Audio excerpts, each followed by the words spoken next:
Hello friends, welcome back to Skywheelz MOTOHUB. Ceramic ചെയ്ത വാഹനങ്ങൾ തീർത്തും പല കസ്റ്റമേഴ്സിനും അതിൻ്റെ മെയിൻ്റനൻസിനെ കുറിച്ച് ഒരുപാട് സംശയങ്ങൾ നിലനിൽക്കുന്നുണ്ട്. അത്തരത്തിൽ സെറാമിക് ചെയ്ത വാഹനങ്ങൾ പീരിയോഡിക് സർവീസിനകത്ത് വരുമ്പോൾ പല ഡിഫക്ട്സുകളും അവരുടെ കോട്ടിങ്ങിനകത്ത് കാണാറുണ്ട്. കസ്റ്റമർ ചിലപ്പോൾ ചെയ്തു പോകുന്ന ചില തെറ്റായ രീതിയിൽ കാരണമാകാം ഇത്തരത്തിൽ കാണുന്നത്. നമ്മളെല്ലാ റീസർവീസ് വരുമ്പോൾ അതെല്ലാം കറക്റ്റ് ചെയ്ത് വളരെ വൃത്തിയായി അവർക്ക് ചെയ്തു കൊടുക്കുന്നുണ്ട്. അത്തരത്തിൽ നിങ്ങൾ സെറാമിക് ചെയ്ത വാഹനത്തിൽ നിങ്ങൾ ശ്രദ്ധിക്കേണ്ട ഏതാനും ചില കാര്യങ്ങളെ കുറിച്ചാണ് ഈ വീഡിയോയിൽ നമ്മൾ പറയുന്നത്. Once again, welcome back to Skywheelz MOTOHUB.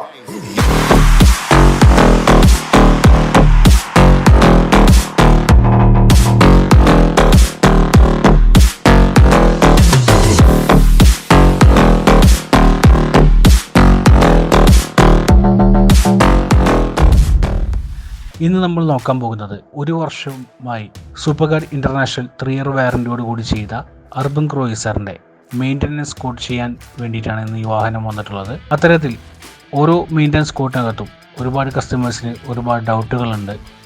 Ceramic വാഷുകൾ എങ്ങനെ ചെയ്യണം, അതിൽ അതിൻ്റെ മെയിൻ്റനൻസ് എങ്ങനെ ചെയ്യുന്നതിനെക്കുറിച്ച് ഒരുപാട് സംശയങ്ങൾ ദൂരീകരിക്കാനാണ് നമ്മൾ ഈ വീഡിയോയിലൂടെ ഉദ്ദേശിക്കുന്നത്. ആദ്യം നമുക്ക് ഈ സെറാമിക് കോട്ടിൽ ഈ വാഹനത്തിൽ എങ്ങനെ ബോൺ ചെയ്തിരിക്കുന്നു അല്ലെങ്കിൽ എങ്ങനെ ഇപ്പോഴും പെർഫോം ചെയ്യുന്നു എന്നതിനെക്കുറിച്ച് ആദ്യം ചെക്ക് ചെയ്യാം. അപ്പോൾ നമുക്ക് ആദ്യമായി വെള്ളമടിച്ച് വാഹനം മൊത്തം ഒന്ന് വെള്ളമടിച്ച് അതിൻ്റെ പെർഫോമൻസ് ഒന്ന് വിലയിരുത്താം.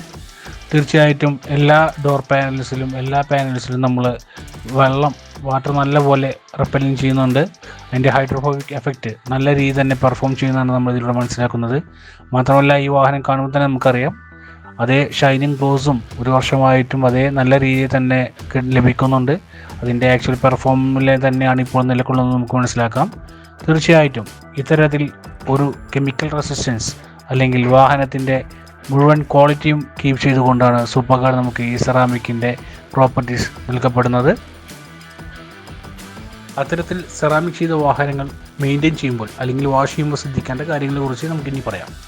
തീർച്ചയായിട്ടും എല്ലാ വാഹനങ്ങളും വാഷ് ചെയ്യുമ്പോൾ തീർച്ചയായിട്ടും മുകളിൽ നിന്ന് താഴോട്ട് വാഷ് ചെയ്യുന്നതാണ് ഏറ്റവും നല്ലത്. കാരണം നമ്മൾ താഴ്ന്നാണ് വാഷ് ചെയ്ത് വരുന്നതെങ്കിൽ പിന്നീട് മുകൾവശം വാഷ് ചെയ്യുമ്പോൾ അവിടെ നിന്നുള്ള അഴുക്കുകൾ വീണ്ടും താഴോട്ട് വരികയും നമുക്കത് വാഷിങ്ങിൻ്റെ സമയം ഒരുപാട് നഷ്ടപ്പെടുകയും ചെയ്യും. അതുപോലെ തന്നെ നമ്മൾ ഉപയോഗിക്കുന്ന ഷാമ്പുവിനെ കുറിച്ച് നമ്മൾ നല്ലപോലെ ശ്രദ്ധിക്കേണ്ടതുണ്ട്. ഒരിക്കലും സീലൻറ്റുകൾ ഉപയോഗിച്ച സെറാമിക് പോലെയുള്ള സീലൻറ്റുകൾ ഉപയോഗിച്ച വാഹനങ്ങളിൽ ന്യൂട്രൽ ഷാമ്പു ആണ് നമ്മളിപ്പോഴും ഉപയോഗിക്കേണ്ടത്. അതുപോലെ തന്നെ ഉപയോഗിക്കുന്ന ക്ലോത്തുകൾ അത് എപ്പോഴും പുതിയതായിരിക്കണം. ഒരു കാരണവശാലും നമ്മളതിൽ ഡീസലോ മറ്റു കെമിക്കൽസോ അടങ്ങിയതാവരുത്. അതുപോലെ തന്നെ റൗണ്ട് ചെയ്ത് തുറക്കുന്ന പ്രവണത നമ്മൾ ഒഴിവാക്കണം. തീർച്ചയായിട്ടും അത്തരത്തിൽ ചെയ്യുമ്പോൾ സ്വെൽ മാർക്സ് വരാൻ സാധ്യതയുണ്ട്. അതുപോലെ തന്നെ വാഷിംഗ് എപ്പോഴും ഒരു തണലുള്ള ഏരിയയിൽ ചെയ്യുന്നതാണ് ഏറ്റവും നല്ലത്.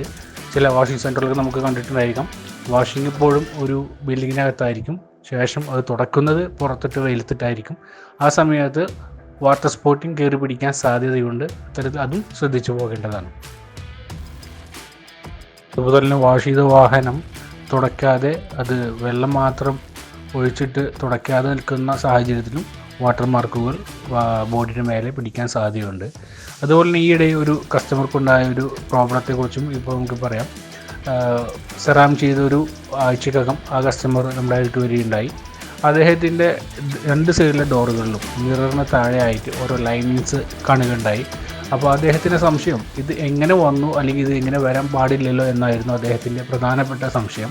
അപ്പോൾ നമ്മളെ വണ്ടി വന്ന് നമ്മൾ ചെക്ക് ചെയ്തപ്പോൾ നമുക്ക് മനസ്സിലായത് 2 മിറർ സൈഡിൻ്റെയും മിററിൻ്റെ മുകളിൽ നിന്ന് ഉറ്റി വീണ ഒരു വെള്ളം, ആ വെള്ളത്തിനകത്ത് ഓയിൽ കണ്ടൻറ്റോ എന്തോ ഒരു കെമിക്കൽ ഉള്ളത് കൊണ്ടാണ് അത് അങ്ങനെ ഒരു സ്പോട്ടിംഗ് ആയിട്ട് ഒരു ലൈനായിട്ട് രൂപപ്പെട്ടത്.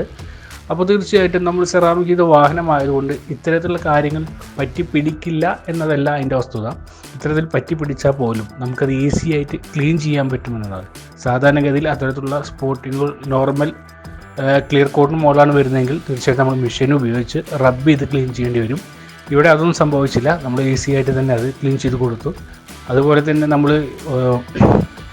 വാട്ടർ സ്പോട്ടിങ് ആയിക്കോട്ടെ, പക്ഷികളുടെ കാഷ്ടമായിക്കോട്ടെ, അല്ലെങ്കിൽ മരത്തിൻ്റെ കറ വീണാൽ പോലും അത് നമുക്ക് ഈസി ആയിട്ട് ക്ലീൻ ചെയ്യാം അല്ലെങ്കിൽ മെയിൻറ്റെയിൻ ചെയ്യാം എന്നതാണ് സെറാമിക്കിൻ്റെ പ്രത്യേകത.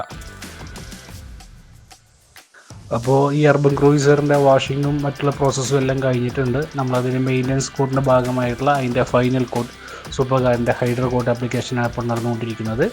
അപ്പോൾ അത്തരത്തിൽ ഓരോ 6 മന്ത് ഇൻ്റർവെൽസിലും നമ്മൾ ഈ വാഹനം മെയിൻറ്റെയിൻ ചെയ്യുന്നതോടുകൂടി അതിൻ്റെ ഡ്യൂറബിലിറ്റി 3 ഇയർ ഡ്യൂറബിലിറ്റിയാണ് നമ്മളിതിന് നൽകുന്നത്. അത്തരത്തിൽ നല്ല രീതിയിൽ തന്നെ അത് മെയിൻറ്റെയിൻ ചെയ്യാനും അതിൻ്റെ ഷൈനിങ് ഗ്ലോസും നല്ല രീതിയിൽ തന്നെ റിച്ചായി നിൽക്കാനുള്ള എല്ലാ ഓപ്ഷൻസും നമ്മൾ ഇതിലൂടെ നൽകുന്നുണ്ട്. 3 ഇയർ വാറൻറ്റിയായ വാഹനമായതുകൊണ്ട് നമ്മളതിൻ്റെ ഇൻറ്റീരിയർ കൂടി ഇതിനൊപ്പം ക്ലീൻ ചെയ്ത് കൊടുക്കുന്നതാണ്.